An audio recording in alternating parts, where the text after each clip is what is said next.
बिस्मिल्लाहिर्रहमानिर्रहीम। अस्सलामुअलैकुम वरहमतुल्लाहि वबरकातुहू। सूरह यासीन को यासीन शरीफ भी कहा जाता है। ये कुरान शरीफ की 36वीं सूरह है और सूरह यासीन में कुल 83 आयतें हैं। सूरह यासीन कुरान शरीफ की सबसे अफजल सूरह में से एक सूरह है।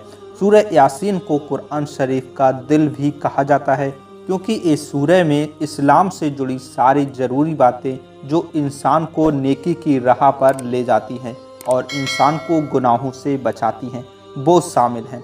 सूरह यासीन कुरान शरीफ के 22वें पारे से शुरू होती है और 23वें पारे में ख़त्म होती है। बाज़ारों दुकानों पर यासीन शरीफ की किताबें मिल जाती हैं जिसे खरीद कर रोज़ाना यासीन शरीफ की तिलावत की जाए और अपनी ज़िंदगी को संवारा जाए या कुरान पाक से पढ़ी जाए इंशाअल्लाह। प्यारे दोस्तों, आज की इस वीडियो में हम जानेंगे सूरह यासीन कब नाजिल हुई, यानी कि वो मुबारक वक्त कौन सा था जब आप सल्लल्लाहु ताला अलैहि वसल्लम पर सूरह यासीन नाजिल हुई, और जानेंगे यासीन शरीफ पढ़ने के कितने फ़ायदे हैं और सूरह यासीन की फजीलतें क्या हैं। तो प्यारे दोस्तों, इस वीडियो को आखिर तक देखिएगा। चैनल को अगर आपने सब्सक्राइब नहीं किया है तो कर लीजिएगा, वीडियो को लाइक करें और आगे शेयर करके नेकी के हकदार बने। तो दोस्तों, आइए वीडियो को करते हैं शुरू। सूरह यासीन कब नाजिल हुआ था? जब मक्का में काफिर एक अल्लाह की इबादत नहीं कर रहे थे और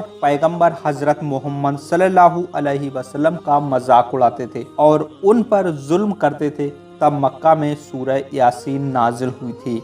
सूरह यासीन में एक अल्लाह का जिक्र है, इंसान को सही रास्तों पर चलाने की नसीहतें हैं। जो लोग अल्लाह को नहीं मानते उनके लिए सबक है। और सूरह यासीन में पैगंबर हजरत मोहम्मद सल्लल्लाहु अलैहि वसल्लम की बताई बातें मानना और आखिर में क़यामत के दिन की कुछ बातें शामिल हैं। सूरह यासीन थोड़ी बड़ी सूरह है लेकिन इसको याद करना बहुत आसान है। आप अगर सूरह यासीन पूरी याद करना चाहते हैं तो रोज़ाना इसे सुने और उसे याद करने की कोशिश करें।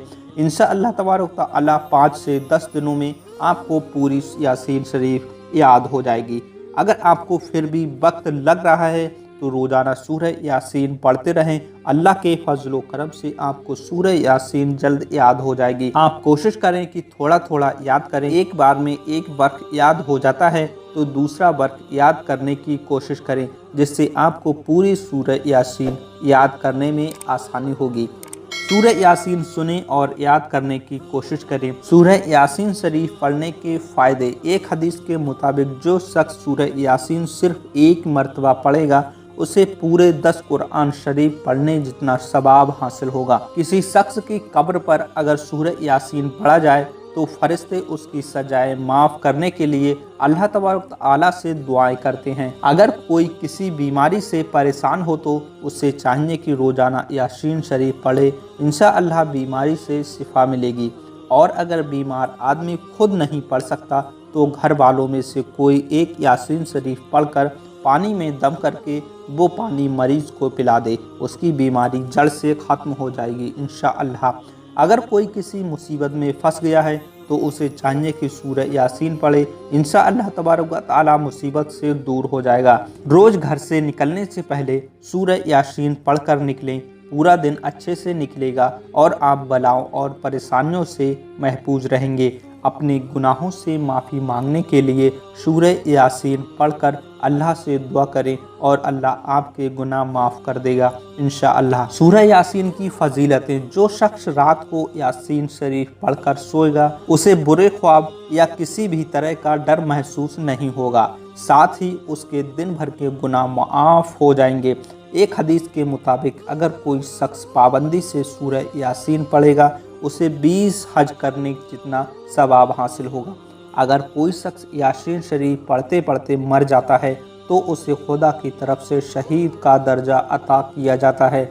हर दिन यासीन शरीफ पढ़ने वाले शख्स की अल्लाह हर ज़रूरतें पूरी करता है।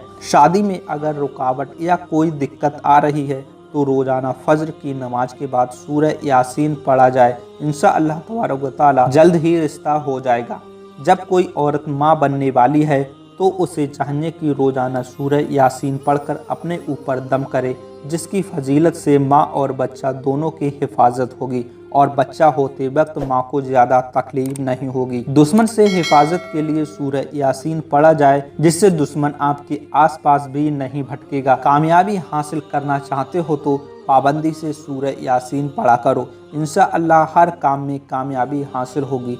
हर मुसलमान को चाहिए कि पाबंदी से सूरह यासीन पढ़ा करे, क्योंकि सूरह यासीन आपको गुनाहों से बचाएगी, क़यामत में आपको अजाब से बचाएगी, आपके अजाबों को कम करेगी और एक अच्छी ज़िंदगी जीने की राह बताएगी। प्यारे दोस्तों, ये थी आज की वीडियो, जो कि उम्मीद करूँगा आपको पसंद आई होगी। अगर आपको पसंद आई है तो वीडियो को लाइक करके आगे शेयर करके नेकियों के हकदार बने, और हमारे चैनल को सब्सक्राइब नहीं किया है तो कर लें। अभी कहीं जाइएगा नहीं, मैंने आपके लिए 2 बहुत इल्म से मालामाल वीडियो लगा दी हैं, जिसको देखकर ही जाइएगा। और मुझे दीजिए इजाज़त, मिलेंगे एक और नई इल्म से मालामाल वीडियो में। अस्सलामु अलैकुम व रहमतुल्लाहि व बरकातुहू।